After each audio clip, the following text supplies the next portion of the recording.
Good morning students. पिछले lecture में हमने देखा चैप्टर थर्ड, उसके एग्जाम्पल क्वेश्चन किए थे, उसमें से और देखना एग्जाम्पल क्वेश्चंस करके। और आगे बढ़ते हैं। चैप्टर थर्ड आसान है, आगे बढ़ते हैं यूनिट फिफ्थ पर। यूनिट फिफ्थ और चैप्टर 5 है ये। चैप्टर 5 इसका नाम है गॉस स्टोक्स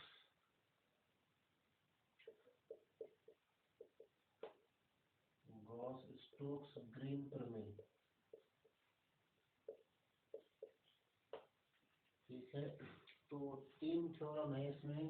थ्योरम को इसी भी नहीं करनी है, बस फॉर्मूले याद रखने हैं। गॉस की बात करते हैं हम पहले। तो पहला है हमारा क्या, गॉस अपसरण प्रमेय।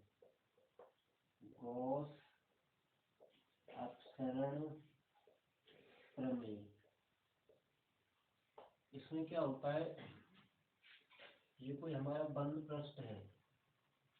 बंद पृष्ठ के अंदर मान लो ये इसका कोई आयतन है, इसमें आयतन V है पूरे का। छोटा सा आयतन इसका क्या है, कोई dV है। ये हमारा छोटा सा पृष्ठ ds है, पूरा पृष्ठ क्या है, ये S। इसमें ये जो आयतन है वो किसी फलन F का है, और इस तल के लंबवत कोई वेक्टर हमारा n कैप है। ठीक है, तो गॉस अपसरण प्रमेय क्या होगी कि इसका सरफेस इंटीग्रेशन यानी कि क्षेत्रफल के लिए समाकलन, सरफेस इंटीग्रेशन किसके बराबर होगा, f vector dot N cap ds, ये बराबर होगा वॉल्यूम इंटीग्रेशन किसके, डाइवर्जेंस एफ वेक्टर और dv के। ठीक है, इसको हम वॉल्यूम को ट्रिपल इंटीग्रेशन में लिख लेते हैं, और जो सरफेस इंटीग्रल है इसको हम डबल इंटीग्रेशन में लिख लेते हैं, जहाँ ds हमारा क्षेत्रफल है, dv क्या है, आयतन वॉल्यूम है। तो इसी को हम कार्तीय रूप में भी लिख लेते हैं।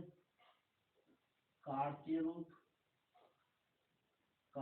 क्या होता है इसका, double integration f1 dy into dz plus कितना f2 dx इंटू dz और प्लस कितना f3 dx इंटू dy। ये बराबर होगा triple integration del f1 upon del x, divergence f की वैल्यू रख रहे हैं यहाँ पर, plus del f2 upon del y plus del f3 upon del z, और क्या dx into dy into dz। ठीक है, तो ये हमारा n कैप यहाँ पर एक एकांक सदिश है। तो दोनों ही फॉर्मूले हमको याद रखने हैं। दो फॉर्मूले हैं, एक तो वेक्टर फॉर्म में है और एक कौन सा है, कार्तीय रूप में। दोनों ही फॉर्मूले हमें याद रखने हैं। n कैप हमारा क्या है, एकांक सदिश। अब n कैप के लिए हमारे पास कुछ कंडीशन है। n कैप की जो वैल्यू है वो हमारी होगी पृष्ठ जो भी दे रखा है, डेल फाई मान लो वो पृष्ठ है, अपॉन डेल फाई का मॉड। ये n कैप की वैल्यू होगी जो भी पृष्ठ दे रखा है। नहीं तो हमारे पास में पृष्ठ हम स्वेच्छा से लेंगे, या प्रश्न में दिया होगा पृष्ठ। ये हमारा एक पॉइंट मान लो या नोट करके मान लें। दूसरा नोट क्या होगा हमारा, जब x बराबर 0 होगा तो हमारा n कैप होगा माइनस आयोटा। इसी में लिख लेते हैं या अलग से लिख लेते हैं। तीसरा, जब x बराबर कोई a होगा, कांस्टेंट a होगा, तो n हमारा होगा क्या, प्लस का आयोटा, n कैप है ये। नेक्स्ट फोर्थ क्या है, जब y बराबर 0 होगा, तो n कैप की वैल्यू क्या होगी, माइनस j। फिफ्थ पॉइंट क्या है इसका, y बराबर कोई कांस्टेंट है, मान लो b है कोई, तो दिस इम्प्लाइज एन कैप की वैल्यू क्या होगी, एन कैप की वैल्यू हो जाएगी j। तो ये हमारे नोट है, पेज नंबर 1 है ये, इसका स्क्रीनशॉट ले लें।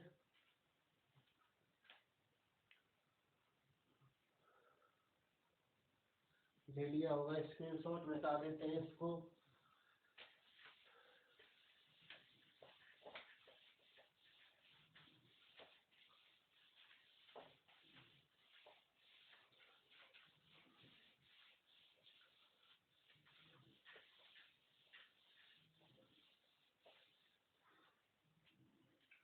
नेक्स्ट क्या होगा, 6th नोट होगा हमारा क्या, z बराबर 0, z बराबर 0 तो क्या होगा, एन के बराबर कितना, माइनस का k। 7th पॉइंट क्या होगा, z बराबर मान लो कोई c है, तो इसका मतलब एन कैप हमारा क्या होगा, प्लस का k। ठीक है, एक इसमें एक ds होता है, ds की वैल्यू क्या होगी, dx into D y upon n cap dot के। ठीक है, ये ds की वैल्यू होगी। जब पृष्ठ क्या फाई दिया हो, इसको 8वां पॉइंट नाम दे देते हैं। तो इतना सब कुछ हमें याद रखना है और इसी से सारे क्वेश्चन हो जाएंगे। तो एग्जाम्पल्स देखना है इसके करके, क्वेश्चन हम करवाते हैं कुछ।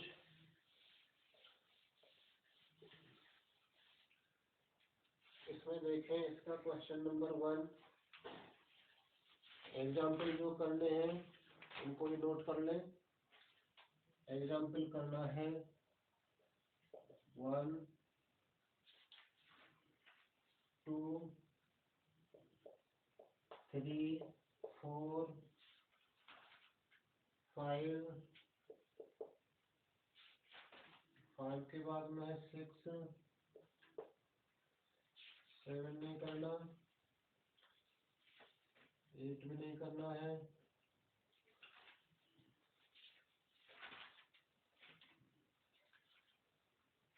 उसके बाद में करना है एग्जाम्पल 12, 12 के बाद में करना है 13। इतने एग्जाम्पल करने हैं। और देखो क्वेश्चन नंबर 1, क्वेश्चन नंबर 1 में क्या दे रखा है, मान निकालना है एफ एक्स आई प्लस वाई जे प्लस जेड के का, इसका मान चाहिए। और डॉट में क्या है, एन कैप और क्या है, डीएस का मान गॉस अपसरण प्रमेय से ज्ञात करना है। किससे निकालना है, गॉस अपसरण प्रमेय से, गॉस अपसरण प्रमेय से इसका मान निकालना है। और क्या सिद्ध करवा रहा है वो, यहाँ पर दे रखा है, दिया है क्या, x बराबर 0, x बराबर a, y बराबर 0, y बराबर a, z बराबर 0 और z बराबर a। ठीक है, इतने सब कुछ दे रखे हैं इसमें। तलों से घिरे हुए घन का पृष्ठ है, पृष्ठ किसका है, पृष्ठ है हमारा, पृष्ठ है घन, घन का पृष्ठ है। फिर क्या कह रहा है, पृथक रीति से समाकलन करके सत्यापित कीजिए। फिर बाद में हमें सत्यापन भी करना है इस गॉस अपसरण प्रमेय का। ठीक है, तो हम जानते हैं गॉस अपसरण प्रमेय, गॉस अपसरण प्रमेय क्या होती है, गॉस अपसरण प्रमेय में integration S F vector dot N cap और डीएस बराबर होता है ये volume integration divergence F vector और डीवी, इतना होता है। ठीक है, हमारे पास लिमिट है, सबकी लिमिट है, तो हम डाइवर्जेंस एफ इसकी सहायता से हम निकालेंगे। इसी को हम क्या लिख सकते हैं, ट्रिपल इंटीग्रेशन कार के रूप में लिख रहे हैं, del F1 upon del X plus del F2 upon del Y plus del F3 upon del Z, और भार क्या आता है इसमें dx dy और क्या dz, dx dy dz आता है। dx पहले आ रहा है इसमें, तो x की लिमिट आएंगे, x की लिमिट क्या है 0 से a, 0 से क्या a। फिर y की लिमिट क्या है 0 से a, z की लिमिट क्या है 0 से a। ठीक है, ये हमारी लिमिट्स हैं। तो कितना है ये, या फिर हम बिना लिमिट के भी कर सकते हैं इसको। Integration v del f1 upon del x निकाल लेते हैं। f1 f2 हमें पहले निकालने पड़ेंगे। यहाँ f1 कितना है, ये हमारा पूरा f है, देखो f डॉट एन कैप, तो ये पूरा f है। तो f1 का काम क्या कर रहा है x, f2 का काम क्या कर रहा है y, और f3 का काम क्या कर रहा है z, f3 का काम z कर रहा है। तो ये हमारे पास में आ गया। यहाँ del F1 upon del x, del F2 upon del y, del F3 upon del z निकालेंगे, तो इसका x के सापेक्ष, इसका y के सापेक्ष और इसका z के सापेक्ष। तो क्या आएगा, इसी को हमने फिर से v लिख लिया v में, तो ये क्या हो जाएगा 1 + 1 + 1 और dv, फिर से dx dy dz को क्या लिख लिया है dv। डाइवर्जेंस x की वैल्यू लिख दी है del F1 upon del x से। F1 यानी x का अवकलन x के सापेक्ष, y का अवकलन y के सापेक्ष, z का अवकलन z के सापेक्ष। तो 1 1 1 आएगा, ये 3 हो गया। तो 3 इंटीग्रेशन v dv। अब ये v dv इंटीग्रेशन वॉल्यूम है, यानी कि इसी को हम क्या लिख सकते हैं 3v, इंटीग्रेशन से d कैंसिल हो गया, v रह गया। v का मतलब आयतन, आयतन किसका घन का, घन का आयतन क्या होगा, देखना सभी भुजाएं समान है, ए बी सी भुजाएं घर में समान होती हैं, तो इसका भुजा का क्यू होगा। तो दिस इक्वल टू क्या 3 भुजा का क्यू यानी कि ए क्यू। ये हमारा क्या हो गया आंसर। ठीक है, और इसका सत्यापन और करना है। पेज नंबर 2 है, इसका स्क्रीनशॉट ले लें यहाँ तक।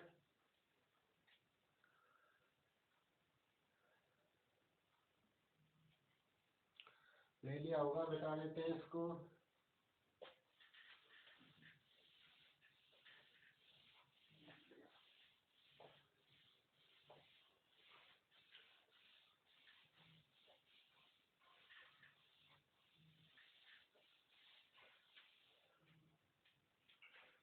और इसका हम सत्यापन करते हैं कि क्या जो हमारा आंसर आया वो सत्य है।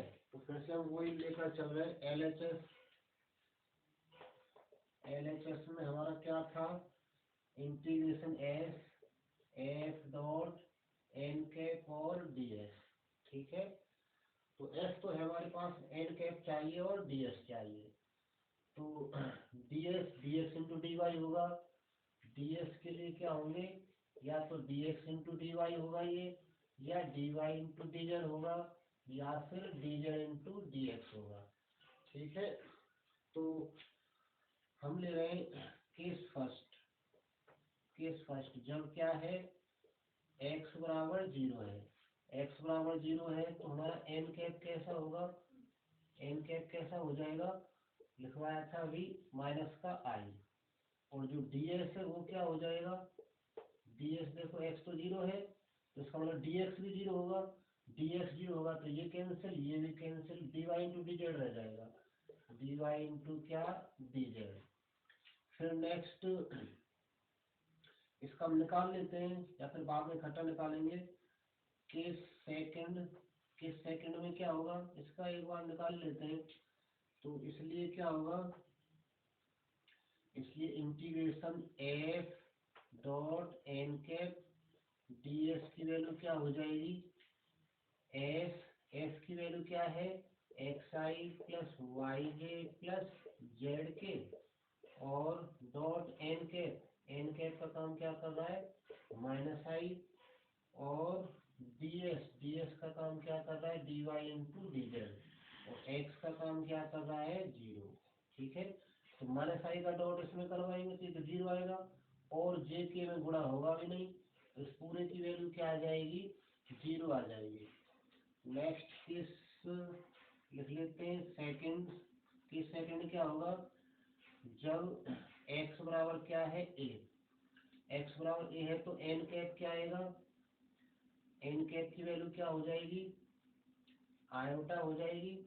तो हमारा integration f dot n cap ds की वैल्यू क्या रह जाएगी, डबल इंटीग्रेशन लिख लो या सिंगल में लिख लेते हैं। यहाँ पर f हमारा क्या है, f की वैल्यू क्या है, यहाँ लिख लेते हैं, जहाँ f कैसा है हमारा xi plus yj plus zk, ये हमारा f है, ठीक है। तो इसमें मान रख रहे हैं xi plus yj plus zk, इसमें मान रख रहे हैं किसका, x की जगह a और n की जगह, तो ये क्या हो जाएगा ai plus yj plus zk, और यहाँ पर क्या आएगा, यहाँ पर आएगा dy इंटू dz, और n कैप और आएगा n कैप की वैल्यू क्या लिखेंगे i, और क्या dy इंटू dz, यहाँ ds की वैल्यू क्या होगी dy इंटू dz। देखना x बराबर a तो dx की वैल्यू 0 हो जाएगी, ds 0 होगा तो जो हमारा ds है ये दोनों तो 0 हो जाएंगे, तो केवल ये बचेगा dy इंटू dz, तो dy इंटू dz हो गया हमारा ds। तो यहाँ रख दिया f की जगह वैल्यू रख दी ये, n कैप की जगह आयोटा लिख दिया, n कैप की जगह आयोटा फिक्स है ये, ds की जगह क्या लिख दिया dy इंटू dz। अब यहाँ से यहाँ तो हमने इसलिए डबल इंटीग्रेशन नहीं लगाया था क्योंकि इसकी वैल्यू 0 हो गई थी, अब यहाँ वैल्यू 0 नहीं हो पाएगी इसलिए हमने डबल इंटीग्रेशन इसमें लगा रखा है।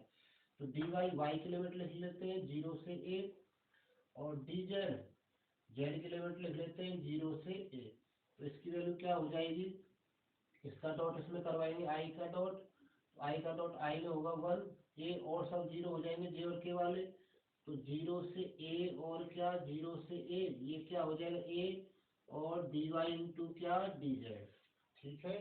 तो a को तो बाहर कर लेते हैं, a को बाहर कर ले क्या रह जाएगा, डबल इंटीग्रेशन 0 से a और dy इंटू dz, ठीक है।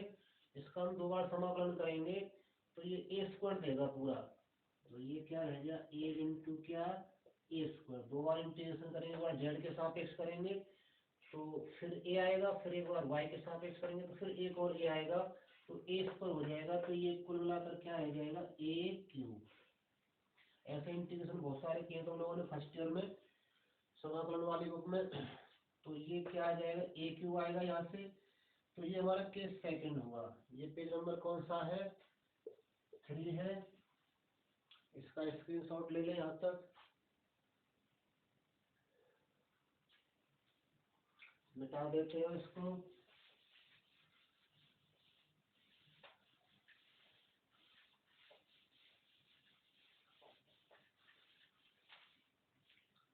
नेक्स्ट क्या है केस थर्ड,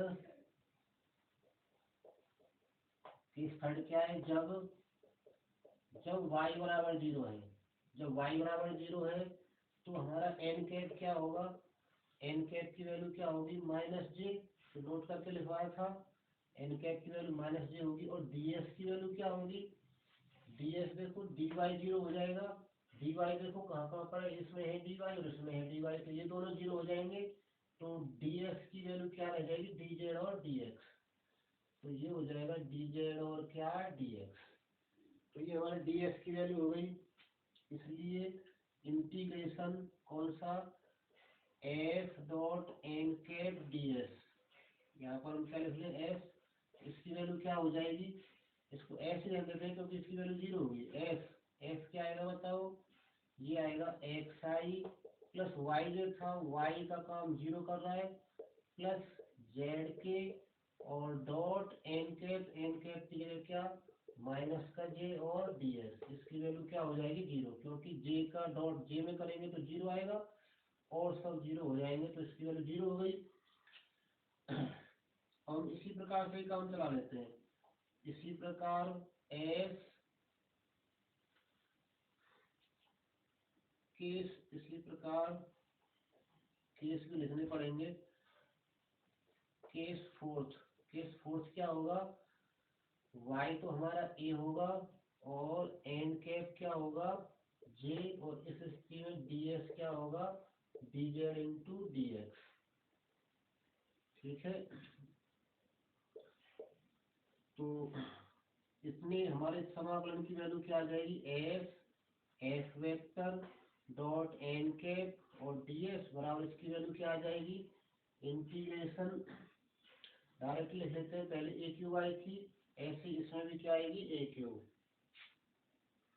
नेक्स्ट केस कौन सा, केस फिफ्थ, जब क्या है जेड बराबर 0 है और एन कैप की वैल्यू क्या होगी, एन कैप की वैल्यू माइनस के, और डी एस की वैल्यू बताओ क्या हो जाएगी, जेड 0 है, जेड 0 तो मतलब डी जेड 0 हो जाएगा, डी जेड 0 होने का मतलब ये वाला और ये वाला 0 हो गया, तो केवल D X into D Y रह जाएगा, डी एक्स इंटू में क्या डी वाई।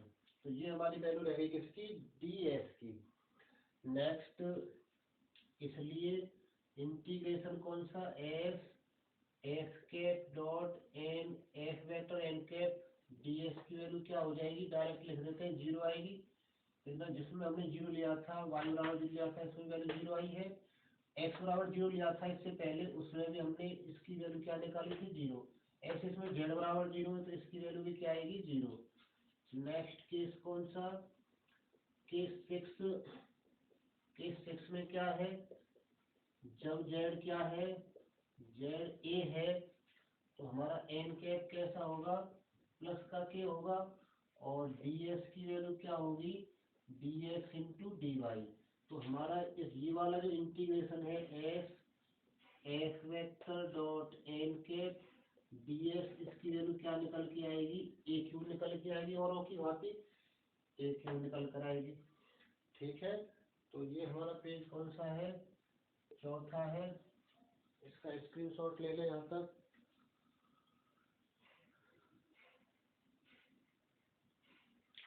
मिटा देते हैं अब इसको।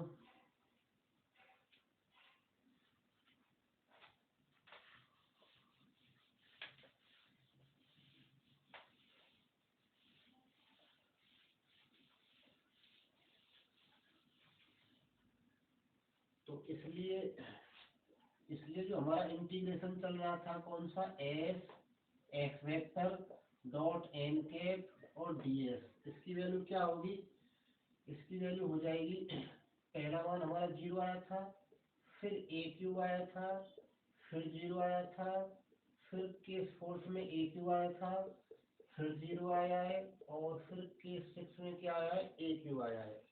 तो इसकी वैल्यू क्या आ गई, 3a Q integration F vector dot N cap और डी एस, इसकी वैल्यू क्या आ गई, 3a क्यू आ गई। तो देख रहे हैं ये 3a क्यू आई है, और हमने पहले भी जो निकाला था तथा integration V divergence F vector DV, उसकी वैल्यू भी क्या आई थी, उसकी वैल्यू भी 3a क्यू निकाली थी। तो दोनों कैसे आए हैं, समान है, इसलिए हम कह सकते हैं कि समीकरण 1 व 2 से, इसलिए समीकरण 1 व 2 से गॉस अपसरण प्रमेय सत्य होती है या सिद्ध होती है, गॉस अपसरण प्रमेय सिद्ध होती है। थोड़ा सा कठिन है ये चैप्टर, तो मेहनत करना इसमें, एग्जाम्पल्स देखना करके। ऐसा ही क्वेश्चन आगे वाला है, क्वेश्चन नंबर 2 और क्वेश्चन नंबर 3 ऐसे ही है, उनको देखना करके। क्वेश्चन नंबर 2 और 3 बिल्कुल सेम ऐसे ही है। इसमें से जो क्वेश्चन करने हैं उनको भी बता देते हैं। क्वेश्चन नंबर 1 करना है, 2, 3, 4, 5, 6 और 9, ये क्वेश्चन करने हैं इसमें से। तो देखना इसमें से ज़्यादा क्वेश्चन करके, वैसे करना चाहे तो सबको कर लेना, सबका तरीका एक जैसा है।